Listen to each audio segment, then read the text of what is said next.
Welcome to the Real News Network. I'm Paul Jay, coming to you from Washington, D.C.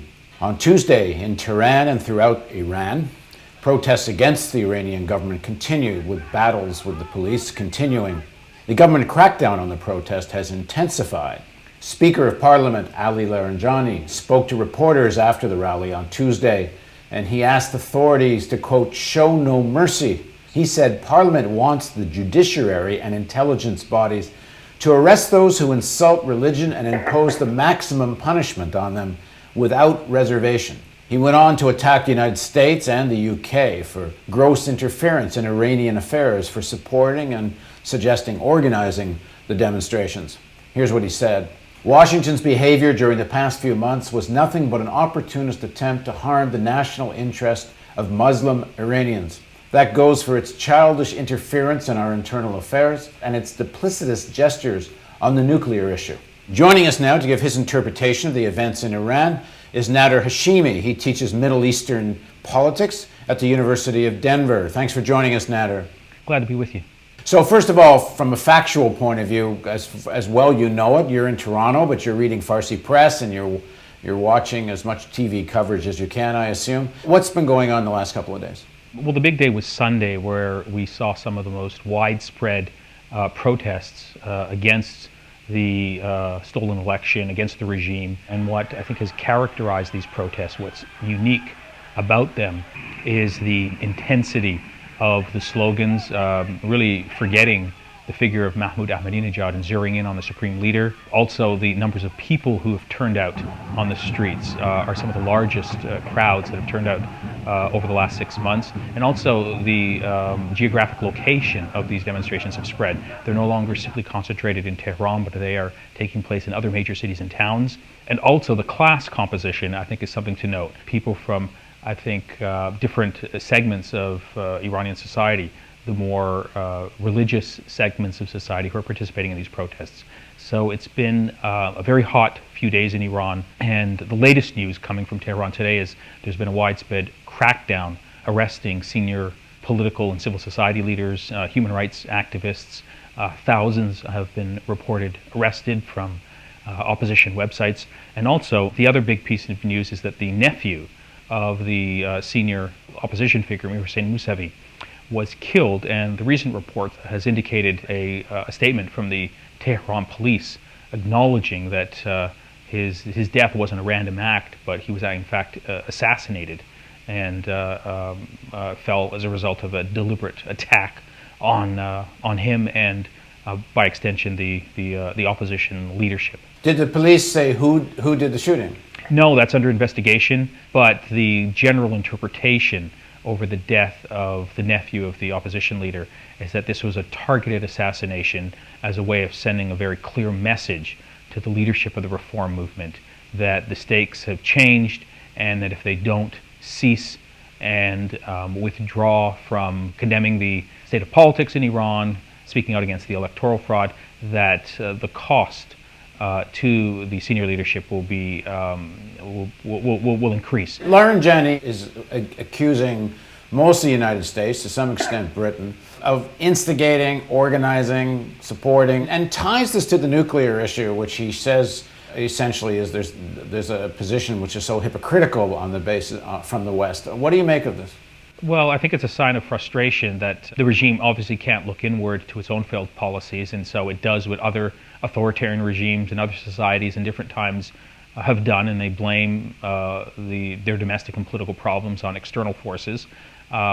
Anyone with an iota of familiarity with Iran knows that the demonstrations and protests are taking place as a result of long-standing, deep-rooted grievances within the country, and there's no evidence to indicate that these demonstrations are being orchestrated by outside powers. I think what's really interesting to point out is the attack and the focus on England as opposed to the United States, and I think that's primarily because of the superb job that the BBC Persian service has been doing. I mean, I wish your listeners could speak or understand Farsi, but if you follow their coverage, it is really first class, and this has got under the skin of the Iranian regime, and that's why England primarily has been targeted for attack by the regime. Now, much of what's said about the Iranian nuclear program and much of what the Iranian government says in defense of their program is true. They have a right under the IAEA to enrich uranium, even though the IAEA has expressed some frustration about the level of transparency. They've yet to find anything. The most recent thing about the trigger, nuclear trigger, apparently there's some indication now that's a fraud and is being acknowledged as being a forgery, the document. I don't think that's definitive yet, but there's certainly some credible reports. The hypocrisy about not saying anything about Israel's nuclear weapons. I mean, clearly this regime has been targeted by the West, and the West, partly on the nuclear issue and to a large extent simply doesn't want to accept Iran as a regional power. I mean, I think that's all factual. So when Iran makes these accusations about the Western interference, and we know there was a CIA program, at least in the ethnic areas of Iran, to try to instigate revolt. It's not out of nothing that they say this. Well, I would agree with that. There's also a history to this. I mean, the extent of external interference in Iran's domestic affairs, goes back at least 150 years. So this is something that resonates internally within Iran when the regime makes these arguments.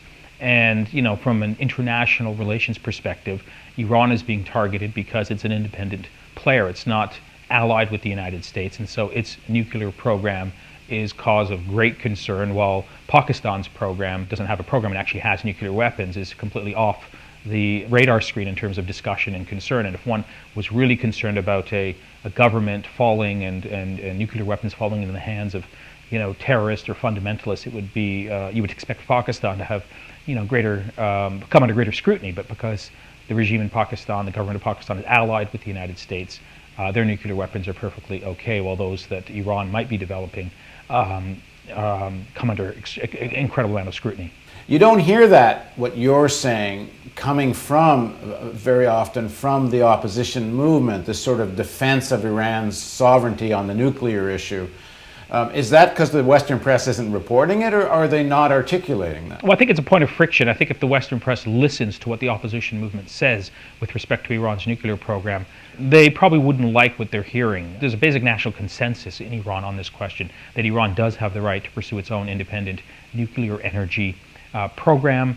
The difference between the position of the reform movement in the opposition and that of the regime is that the reform movement would be much more willing to work in close concert with the international community and within the framework of international law to ensure that its nuclear energy program is not violating agreements that Iran has signed. But everyone in Iran believes that the bullying of the United States in trying to say that Iran cannot have a nuclear weapon while every other country in the region can have a nuclear weapon is an affront to Iran's national integrity, its identity, and they completely reject those bullying tactics. So I think if one listens to what the reform movement is saying on the nuclear question, they probably wouldn't like. I'm talking about Western leaders and people who are strongly supportive of playing hardball with Iran would not like what they would hear from the reform movement on this question. So Nader, the Americans and UK are using these demonstrations as a justification for tougher sanctions on Iran vis-a-vis the nuclear issue, not because of human rights, really, because of the nuclear issue. What's the position of the opposition movement towards tougher sanctions? Well, the position of the opposition is really unanimous on this question. They strongly oppose greater economic sanctions against Iran as a result of non-compliance with the demands of the West over Iran's nuclear program.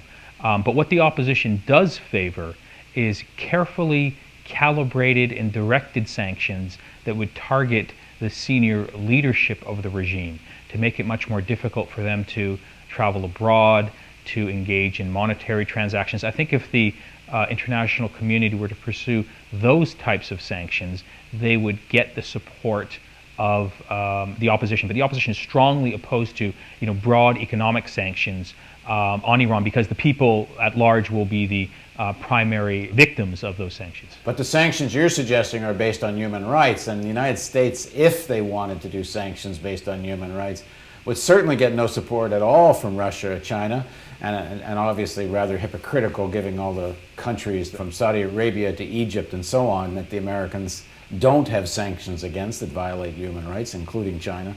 So it's a difficult one. So how can you ask them to have sanctions in this situation? Right. You're right. It's a much more difficult issue to pursue, but we're talking about what the Iranian opposition wants from the international community. And what they want is, and what they're very frustrated about, is how the only issue that seems to be of concern to the international community is Iran's nuclear program, not the internal human rights situation. So they want the emphasis to be on human rights and democracy, not nuclear weapons. In the next segment of our interview, let's talk about what's going on within the Iranian elite. What pressures, if any, is this recent protest putting on the fractures amongst the leaders of the regime? Please join us for the next segment of our interview with Nader Hashemi.